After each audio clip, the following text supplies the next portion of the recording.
that but one party, escaping from Macquarie Harbor convict settlement, arrived at the civilized region in safety. Men perished in the scrub, were lost in snow, or were devoured by their companions. This was the territory traversed by Mr. Robinson and his black guides. All honor to his intrepidity and their wonderful fidelity. When they had, in the depth of winter, to cross deep and rapid rivers, pass among mountains 6,000 feet high, pierce dangerous thickets, and find food in a country forsaken even by birds, we can realize their hardships. After a frightful journey by Cradle Mountain and over the lofty plateau of Middlesex Plains, the travelers experienced unwonted misery, and the circumstances called forth the best qualities of the noble little band. Mr. Robinson wrote afterwards to Mr. Secretary Burnett some details of this passage of horrors. In that letter of October 2, 1834, he states that his natives were very reluctant to go over the dreadful mountain passes, that "for 7 successive days we continued traveling over one solid body of snow, that the snows were of incredible depth, that the natives were frequently up to their middle in snow, but still the ill-clad, ill-fed, diseased, and wayworn men and women were sustained by the cheerful voice of their unconquerable friend, and responded most nobly to his call."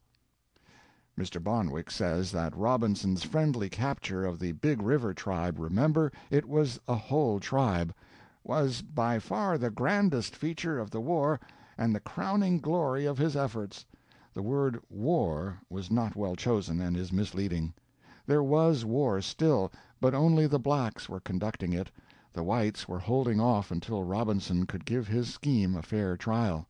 I think that we are to understand that the friendly capture of that tribe was by far the most important thing, the highest in value, that happened during the whole 30 years of truceless hostilities; that it was a decisive thing, a peaceful Waterloo, the surrender of the native Napoleon and his dreaded forces, the happy ending of the long strife, for "that tribe was the terror of the colony, its chief the Black Douglas of bush households."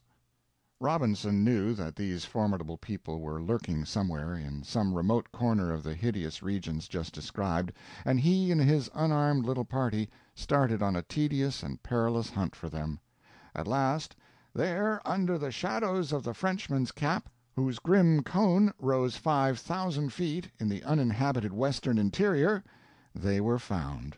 It was a serious moment. Robinson himself believed, for once, that his mission, successful until now, was to end here in failure, and that his own death hour had struck. The redoubtable chief stood in menacing attitude with his 18-foot spear poised. His warriors stood massed at his back, armed for battle, their faces eloquent with their long-cherished loathing for white men. They rattled their spears and shouted their war-cry. Their women were back of them, laden with supplies of weapons, and keeping their 150 eager dogs quiet until the chief should give the signal to fall on. "I think we shall soon be in the resurrection," whispered a member of Robinson's little party. "I think we shall," answered Robinson, then plucked up heart and began his persuasions in the tribe's own dialect, which surprised and pleased the chief. Presently there was an interruption by the chief. "Who are you?" "We are gentlemen." "Where are your guns?" "We have none." The warrior was astonished. "Where your little guns?" "Pistols." "We have none." A few minutes passed, in byplay, suspense, discussion among the tribesmen. Robinson's tamed squaws ventured to cross the line and begin persuasions upon the wild squaws.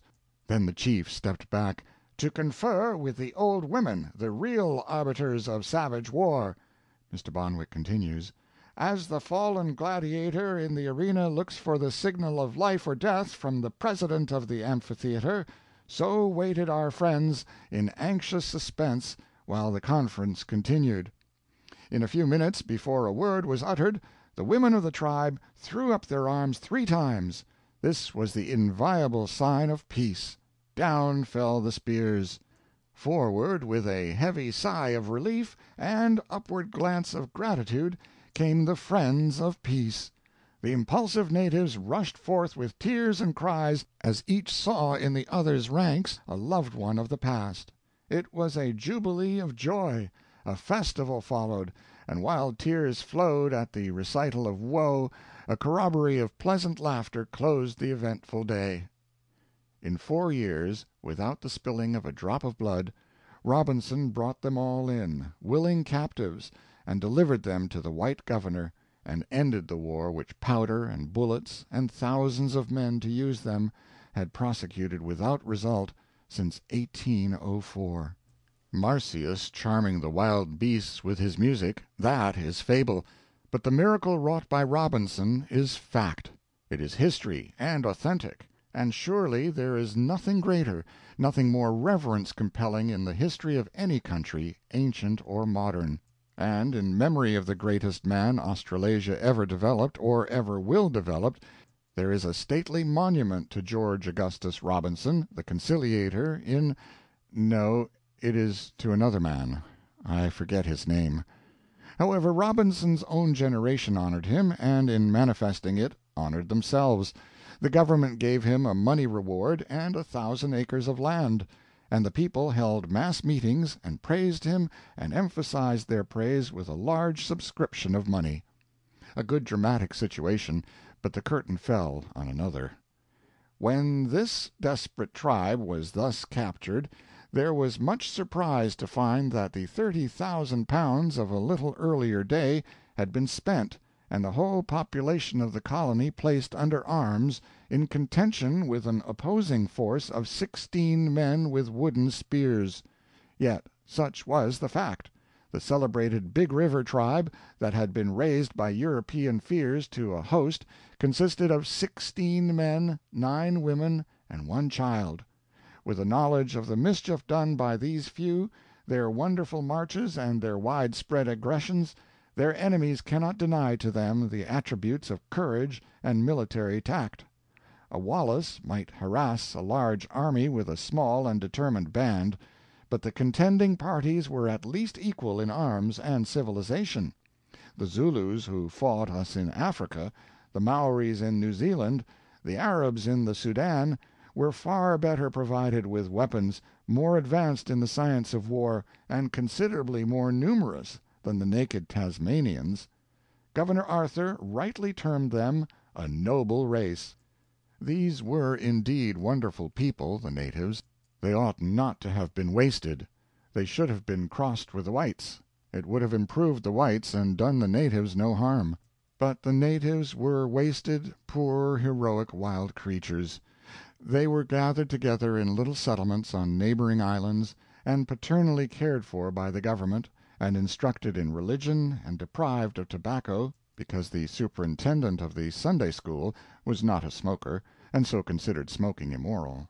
The natives were not used to clothes and houses and regular hours and church and school and Sunday school and work and the other misplaced persecutions of civilization, and they pined for their lost home and their wild free life. Too late they repented that they had traded that heaven for this hell.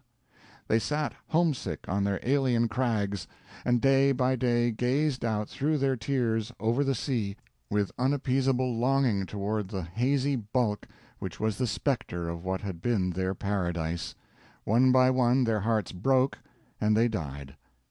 In a very few years nothing but a scant remnant remained alive. A handful lingered along into age. In 1864 the last man died. In 1876 the last woman died, and the Spartans of Australasia were extinct. The whites always mean well when they take human fish out of the ocean and try to make them dry and warm and happy and comfortable in a chicken coop, but the kindest-hearted white man can always be depended on to prove himself inadequate when he deals with savages.